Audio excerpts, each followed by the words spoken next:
শোণিতপুৰ জিলাৰ অন্তৰ্গত ঢেকিয়াজুলি ৰাজচক্ৰ এলেকাৰ মাছৰমাৰী গাঁও পঞ্চায়তৰ আজি সভাপতি নিৰ্বাচন তথা নৱনিৰ্বাচিত পঞ্চায়ত প্ৰতিনিধিসকলৰ শপত গ্ৰহণ অনুষ্ঠান অনুষ্ঠিত হয়। উল্লেখ্য যে চৰকাৰী নীতি নিৰ্দেশনা অনুসৰি ঢেকিয়াজুলি ৰাজচক্ৰ বিষয়া নয়নজ্যোতি পাঠকৰ উপস্থিতিত আজি মাছৰমাৰী গাঁও পঞ্চায়তৰ সভাগৃহত পঞ্চায়তখনৰ সভাপতি নিৰ্বাচন তথা শপত গ্ৰহণ অনুষ্ঠান অনুষ্ঠিত হয়।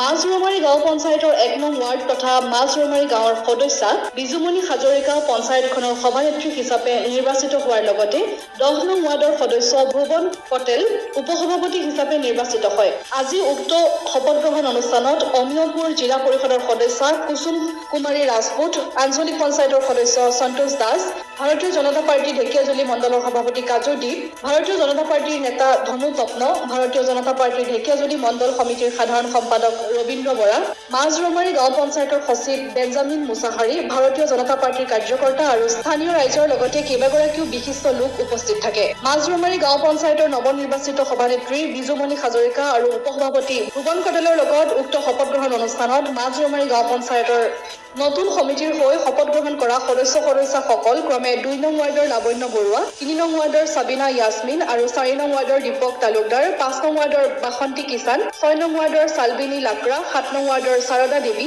৮ নং ৱাৰ্ডৰ ধনঞ্জয় নাথ, ৯ নং ৱাৰ্ডৰ যুগল ৰাভাই শপত গ্ৰহণ কৰে।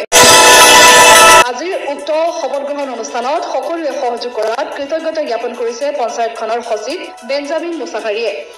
হয়, আজি আমাৰ মাছৰমাৰী গাঁও পঞ্চায়তৰ নৱনিৰ্বাচিত প্ৰাৰ্থীৰ শপত গ্ৰহণ তথা সভাপতি উপসভাপতিৰ নিৰ্বাচন আছিলে। চ' আজি মই অথৰাইজ অফিচাৰ হিচাপে ইয়াত উপস্থিত আছিলোঁ। চ' ইয়াত শপত গ্ৰহণ খুব সুন্দৰভাৱে হ'ল আৰু ইউনানিমাছলি চিলেকশ্যন হৈছে প্ৰেছিডেণ্ট ভাইচ প্ৰেছিডেণ্টৰ। চ' এই 10জনীয়া যিটো আমাৰ গাঁও পঞ্চায়তৰ মেম্বাৰ আছিলে তেওঁলোকে নিজে প্ৰেছিডেণ্ট আৰু ভাইচ প্ৰেছিডেণ্ট চিলেকশ্যন কৰি প্ৰস্তাৱ কৰি আগবঢ়ালে। চ' ইয়াত কোনো ইলেকশ্যন হোৱা নাই। চ' ইয়াত খুব সৰ্বসন্মতিতে চিলেকশ্যনটো হৈছে আৰু খুব সুন্দৰভাৱে আমাৰ মিটিংখন পাৰ হৈ গ'ল। ধন্যবাদ। প্ৰথমতে সকলোকে বহুত ধন্যবাদ দিছোঁ।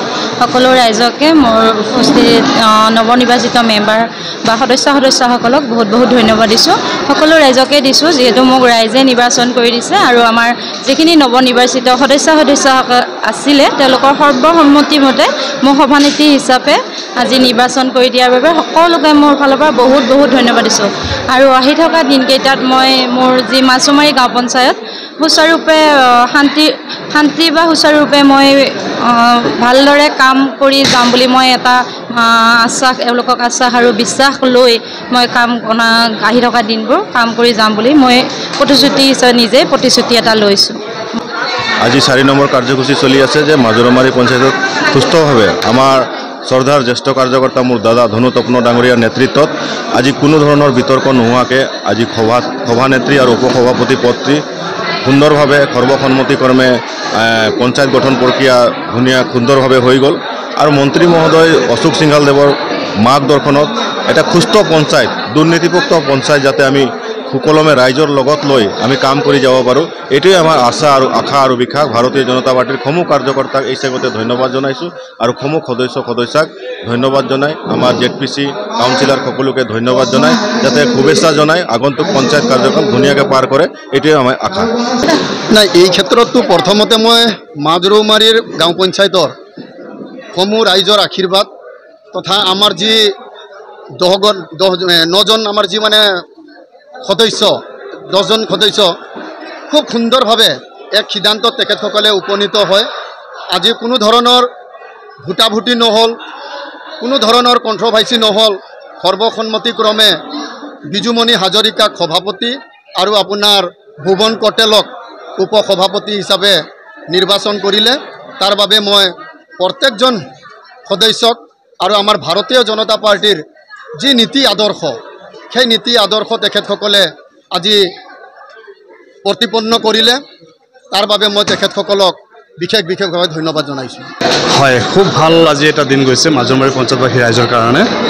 খুব ধুনীয়াকৈ 10জন মেম্বাৰৰ ভিতৰত একদম প্ৰস্তাৱ আৰু সমৰ্থন মৰ্মে সভানেত্ৰী আৰু উপসভাপতি নিৰ্বাচিত হৈছে। তো মোৰ ফালৰ পৰাও সকলোকে শুভেচ্ছা জ্ঞাপন কৰিছোঁ আৰু মাজুমৰী গাঁও পঞ্চায়তৰ কামসমূহ যাতে সুচাৰুৰূপে পালন হয় তাৰে আশা কৰিছোঁ। ময়ো এজন আঞ্চলিক পঞ্চায়তৰ সদস্য হিচাপে সকলোৰে শুভেচ্ছা জ্ঞাপন থাকিল আৰু লগতে যি গণতান্ত্ৰিক মানে যি প্ৰক্ৰিয়া দেখা গৈছে গভৰ্ণমেণ্টৰ খুব ভাল লাগিছে আৰু এনেকুৱাই হ'ব লাগে।